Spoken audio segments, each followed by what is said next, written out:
You descend, hand over hand down the shot line. The light changes, from gray to green, from green to a deep, bruising blue, and then black. The pressure builds. You feel it in your ears. Pop. You swallow hard to clear them. You feel it in your joints. The ocean is trying to crush you. It is pressing against the canvas suit with the weight of a cathedral. Only the air inside pushes back. You are dangling in the void. You cannot see the surface anymore. You cannot see the bottom. You are suspended in nothingness. The only sound is the rhythmic hiss-hush of the air valve and the bubbling of your exhaust. Glug, glug, glug. It is a lonely sound. The sound of your own survival. You look up.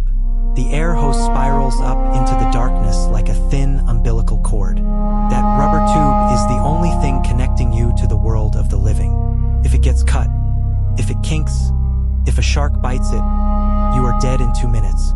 And then your lead boots hit something soft. Silt. You have landed. You are on the bottom of the ocean. The visibility is poor, maybe 5 feet. The water is filled with particles, like dust in a sunbeam, but cold. You turn the valve on your helmet to adjust the buoyancy. You become light enough to walk. You lean forward against the current. You are walking on the moon 50 years before the astronauts. Your job is to find the wreck. A cargo ship that sank last week. Gold? Copper? Or maybe just bodies? You don't ask. You just work. You trudge forward. The mud swirls around your boots, clouding your vision. Shapes move in the darkness at the edge of your light. Fish or something else. You try not to think about what lives down here. You are an intruder in their house. You find the wreck. It looms out of the darkness like a ghost castle. Twisted metal, torn steel. You start to work. You use a heavy crowbar to pry open a hatch. It is exhausting work. Your breath fogs up the glass. You are sweating inside the cold suit. The air tastes stale, metallic. And then you feel it. A strange sensation.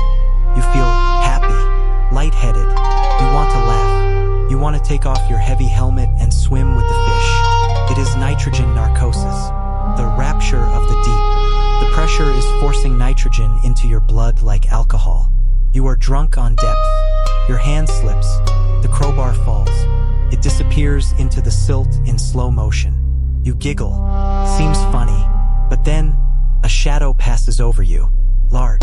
Silent. It blocks out the faint light from above. Shark. The narcosis vanishes instantly, replaced by cold terror. You freeze. You are a slow, clumsy animal in a lead shell.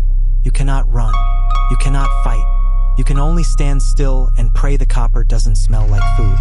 The shadow circles. You hear your heart hammering against the brass breastplate. Thump, thump, thump. Can the shark hear it too? Passes. It was just a curious observer. Or maybe it is waiting. You signal the surface. For tugs on the lifeline. Pull me up. You have had enough. You push the shark from your mind. You have a job to do. You turn back to the wreck. It is a cargo steamer broken in half like a toy. You step onto the rusted deck. The wood is rotten and slippery under your lead boots. Every step kicks up a cloud of silt that blinds you for seconds at a time. You have to wait for the current to clear it. Inside the hull, it is pitch black. Your small electric lamp cuts a thin beam through the water, catches floating debris. A chair, a boot, picture frame. You are looking for the strongbox, but you find the crew instead. They are not swimming. They are floating against the ceiling of the cabin, bobbing gently in the current. The fish have been at them. Their faces are white, bloated, stripped of features.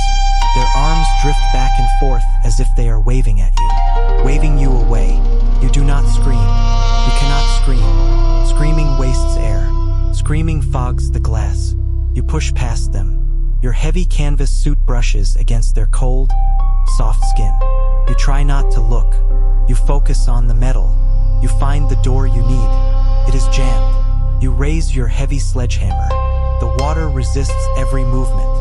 Feels like swinging an axe in a nightmare, slow and weak. Clang. The sound vibrates through your teeth. Clang. You work for 20 minutes. Your breath comes in ragged gasps. The air in the helmet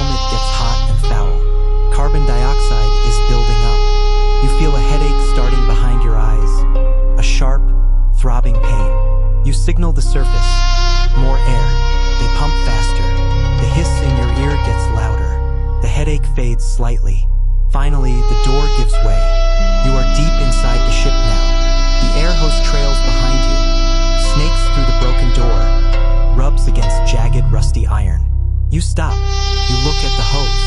That thin rubber tube is the only thing keeping the ocean out.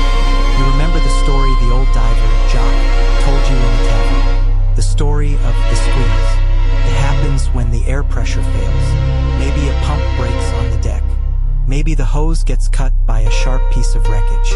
At this depth, the water pressure is crushing. It wants to get in. The only thing holding it back is the cushion of air inside your suit. If that air cushion disappears, the pressure difference becomes a weapon.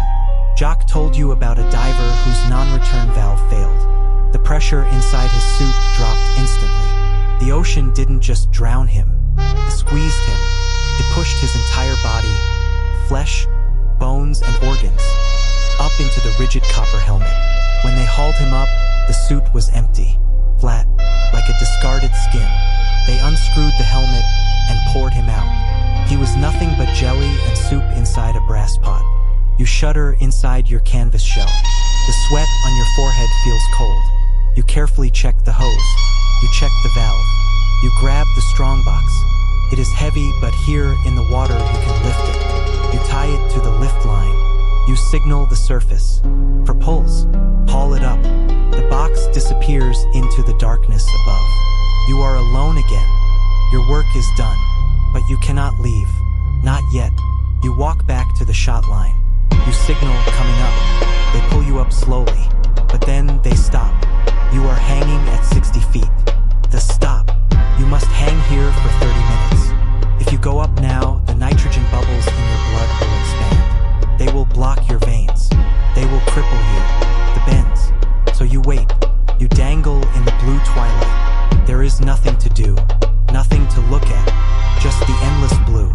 You are cold. The wool underwear is damp with sweat.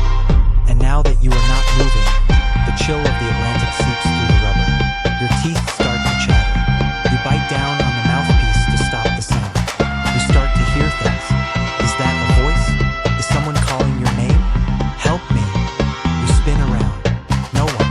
Just the bubbles rising from your exhaust valve. Glug, glug, glug. It is the oxygen toxicity playing tricks on your brain. Or maybe it is the ghosts of the men you left in the cabin. You check your hands. They are trembling. Not from cold. From exhaustion. 10 minutes pass. 20. You count the rivets on the inside of your helmet rim just to stay sane. 1, 2, 3. Finally, the line jerks. 2 pulls. Go up. You ascend. The light gets brighter. It hurts your eyes. You break the surface. The world explodes with light and noise. The gulls are screaming. The waves are slapping the hull. The pump is clanking. The tenders haul you onto the deck like a dead fish.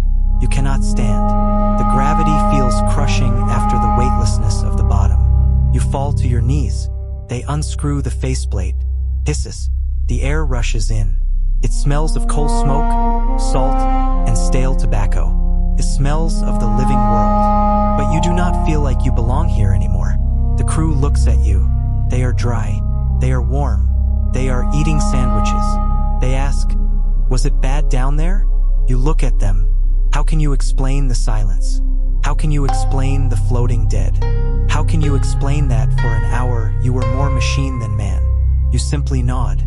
It was dark, you say. They begin to strip the suit off you. The lead weights hit the deck with a thud. You are free of the copper coffin. But you know the truth. Part of you is still down there, standing in the mud, waiting. You light a cigarette. You watch the smoke curl up into the gray sky. You are a deep-sea diver, and you are just waiting for the next descent.